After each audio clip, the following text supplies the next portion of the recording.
समाचारों में रहे शब्द येलो बैंड डिजीज का संबंध किससे है? कोरल, काऊ, पैंथर या हुमन? तो इसका संबंध कोरल से है।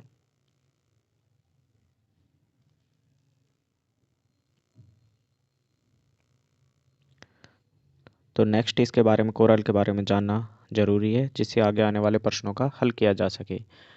सबसे पहले येलो बैंड डिजीज क्या है? येलो बैंड डिजीज एक कोरल में उत्पन्न होने वाला ऐसा रोग है जिससे कोरल के रंग में परिवर्तन होने लगता है, और जैसे जैसे येलोइस रंग हो जाता है तो इसे येलो बैंड डिजीज कह देते हैं। लेकिन ये पर्यावरणीय तनाव के कारण, जैसे तापमान, प्रदूषण और अवसाद के कारण होती है, और ये अपरिवर्तनीय है। कहने का मतलब यह है कि इसे वापस पुरानी स्टेज में लाना बहुत मुश्किल मुश्किल क्या, लगभग नामुमकिन होता है। और क्योंकि ये क्या करती है, रोग जनकों के प्रति संवेदनशील बना देती है कोरल को, और इससे कोरल ब्लीचिंग की तरफ चले जाता है। तो कोरल क्या है ये जानना जरूरी है। कोरल, जिसे हिंदी में प्रवाल कहते हैं, एक सहजीवी संबंध है जिसमें पॉलिप्स और जुजेंथेली दोनों मिलकर सौपकारिता पर आधारित संबंधों का निर्माण करते हैं। ये एक संरचना है कोरल की, जिसमें कप शेप की आकृति का एक कोरल पॉलिप होता है, जिसमें ये जीव अंदर कठोर आवरण जो कैल्शियम कार्बोनेट और डोलोमाइट का बना होता है उसके अंदर रहता है। और ये पॉलिप है वो नरम त्वचा का है। नियंडर निडेरिया जो फाइलम है उससे संबंधित है, जिसमें इसकी क्लास एंथ्रोजोआ के अंतर्गत आती है। ठीक है, इसके जो कोरल पॉलिप्स है ना, उसके टेक्टाइल होते हैं, जिसी से ये पोषण ग्रहण करता है। और इसके कप शेप की आकृति जो पॉलिप है उसके चारों तरफ जुजेंथेली जो शैवाल है वो चिपका रहता है। तो प्रवाल में पॉलिप और शैवाल दोनों के बीच में सहजीवी संबंध पाया जाता है, जिसमें पॉलिप एक उपभोक्ता की तरह कार्य करता है, उपभोक्ता होता है, तो शैवाल एक उत्पादक की तरह काम करता है।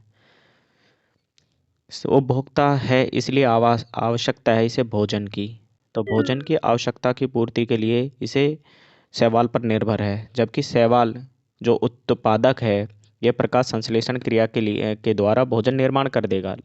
लेकिन इसे ज़रूरत किसकी है? इसे ज़रूरत है कैल्शियम कार्बन डाइऑक्साइड की आवश्यकता है, जो इसे पॉलिप उपलब्ध करवाएगा। और इसके साथ ही इसे आवास चाहिए, सुरक्षा चाहिए तरंगों से, क्योंकि शैवाल के जड़ तो होती नहीं है, तो ये इसी के साथ चिपके रहते हैं।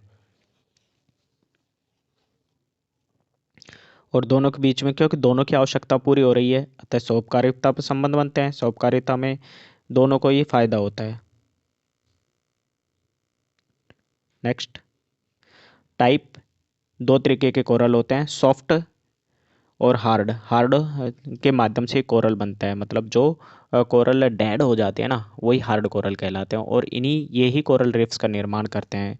तो इनका जनरेशन कैसे होता है? जनरेशन लंबवत ऊपर की तरफ बढ़ता है, जिसमें जो सबसे नीचे के होंगे ना वो सबसे पुराने हैं तो ये डेड हो चुके हैं। और जो जैसे जैसे उनके ऊपर नवीन शैवाल और पॉलिप मिलकर नई कॉलोनी का निर्माण कर लेते हैं, तो ये नवीन है और निरंतर ऊपर की तरफ बढ़ते जाते हैं। तो अब हमें देखना है कि जो कोरल है उनके विकास की आवश्यक दशाएं क्या है। तो इनका जो विकास करना है ना, तो इसके लिए प्लेटफॉर्म होने चाहिए, समुद्री चबूतरे होने चाहिए, जो 60 से 70 मीटर गहरे हो, ना तो ज़्यादा गहरे हो ना ही ज़्यादा उथले हो। एक मीडियम उथले सागर में इनका निर्माण होता है। तापमान चाहिए 20 से 27 डिग्री सेंटीग्रेड तापमान चाहिए। लवणता 27 से 32% होनी चाहिए। लवणता 1000 ml जल में उपलब्ध लवणों की मात्रा। जल स्वच्छ, पूर्ण रूप से स्वच्छ भी नहीं हो, तभी तो नदी के मुहाने नहीं बनते। स्वच्छ होंगे तो इन्हें भोजन के लिए लवण प्राप्त नहीं हो पाएंगे। और अवसाद भी बहुत ज़्यादा नहीं होना चाहिए। अगर अवसाद ज़्यादा हुए तो इनके मुंह बंद हो जाएंगे, तो ये खा ही नहीं पाएंगे। और समुद्री तरंग मॉडरेट प्रकृति को होनी चाहिए। बहुत अधिक तेज तरंग होगी तो इन्हें कॉलोनियों को नष्ट कर देगी और इनको उखाड़ फेंकेंगी। और बहुत स्लो हुई तो इनके लिए आवश्यक मात्रा में खाद्य पदार्थ जो लवण होते हैं वो पहुंचा नहीं पाएंगी। तो मॉडरेट प्रकृति की होनी चाहिए।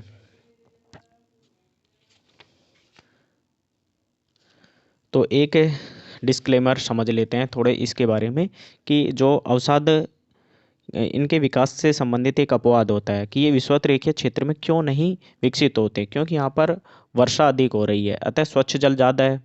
स्वच्छ जल इन्हें ज़्यादा चाहिए नहीं, हल्के फुल्का अवसाद होने चाहिए, कुछ लवण होने चाहिए। तो जब स्वच्छ जल ज़्यादा हो जाएगा तो इनके विकास की आवश्यक दशाओं को ये compete ही नहीं कर पाएंगे। उष्णकटिबंधीय क्षेत्रों में देखें तो जहाँ जल नीचे से ऊपर आता है उन क्षेत्रों की बात कर रहे हैं। तो उन क्षेत्रों में क्या होता है कि पानी नीचे से ऊपर आ रहा है तो ठंडा पानी है, ठंडी प्रकृति है, और इन्हें जो तापमान चाहिए 20 से 27 डिग्री सेंटीग्रेड है, तो वहाँ भी ये विकसित होना बहुत मुश्किल है इनका। और उपोष्ण कटिबंधीय क्षेत्र जहाँ पर स्वच्छ आसमान होता है तो सूर्य की किरणें बहुत तीव्र होती हैं, ज़्यादा तापमान आ जाएगा, तापमान अधिक होने से लवणता भी अधिक हो जाएगी। तो ऐसी स्थिति में इन जीवों का निर्जलीकरण हो जाएगा और मृत्यु होने लगती है, इसलिए वे वहाँ विकसित नहीं हो पाते हैं। लेकिन क्या है कि पुराने टाइम पर जब प्रकृति में निरंतर आइस एज आए तो उस क्रम में भी इनका विकास उष्णकटिबंधीय क्षेत्रों से बाहर भी हुआ है। और इसके साथ साथ समुद्र के तल में उतार और चढ़ाव के कारण इनका विकास 60 से 70 मीटर की गहराई से भी अधिक में भी हुआ है। दोनों चीज़ें याद रखना। और एक और चीज़, प्लेट जब खिसकती है ना उसके कारण भी कभी कभी सामान्य परास से बाहर की लवणता क्षेत्र में विकसित हो सकती है प्लेटों के खिसकने के कारण, जिसका कारण इनमें धीरे धीरे अनुकूलन क्षमता भी विकसित हो जाएगी और वहाँ भी इनका विकास हो सकता है। कहने का तात्पर्य यह है कि प्लेटों के खिसकने के क्रम में आवश्यक दशाएं दूसरे क्षेत्रों में भी विकसित हो सकती हैं, उष्णकटिबंधीय जो इनके सामान्य क्षेत्र है उससे बाहर भी।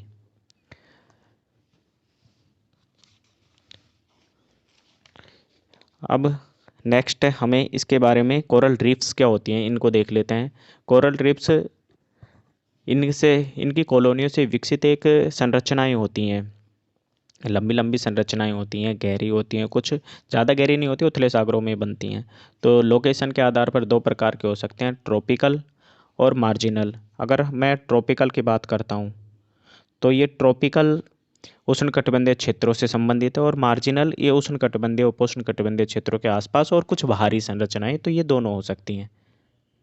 फिर इसके बाद में जियोलॉजिकल नेचर की बात करें तो जियोलॉजी और नेचर के आधार पर भी ये काफ़ी प्रकार के होते हैं। जैसे पैच, पैच में क्या होता है एक बार नाम देख लो, मैं आगे इसके बारे में कुछ बता दूंगा।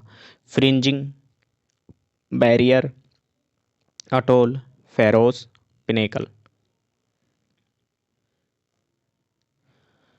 ये है पैच। पैच में क्या होता है, पैच में छोटे छोटे पैच में सागर तट के पास ही इनका विकास होता है। दूसरी संरचना इसे फ्रिंजिंग रीफ कहते हैं। तो इसमें क्या होता है कि ये सागर तट के पास ही विकसित होती हैं और इनमें लैगून भी विकसित हो जाता है, क्योंकि जो इनके पास का क्षेत्र होता है ना कैल्शियम का बना हुआ है और जल के कारण कैल्शियम घुल जाते हैं, तो वहाँ पर छोटे छोटे लैगून बन जाते हैं। जैसे ये एक लैगून क्या करती है तो इसके जैसे बन जाएंगे। और फिर कोरल सागर के बारे में अभी बैरियर रीफ में देखते हैं। तो बैरियर रीफ में क्या होता है कि एक बिल्कुल निरंतर संरचना बन जाती है, लेकिन ये सागर तट से थोड़ा दूर बनती है, जिससे इनके बीच में एक विस्तृत सागर कह सकते हैं। तो जैसे ऑस्ट्रेलिया के तट पे कोरल सागर है तो इसी के नाम पर पड़ गया, तो ये कोरल सागर विकसित हो जाते हैं। फेरोज क्या होते हैं, छोटे छोटे कोरल रीफ से एक साथ समूह में विकसित हो जाएं तो उन्हें फेरोज कह देंगे।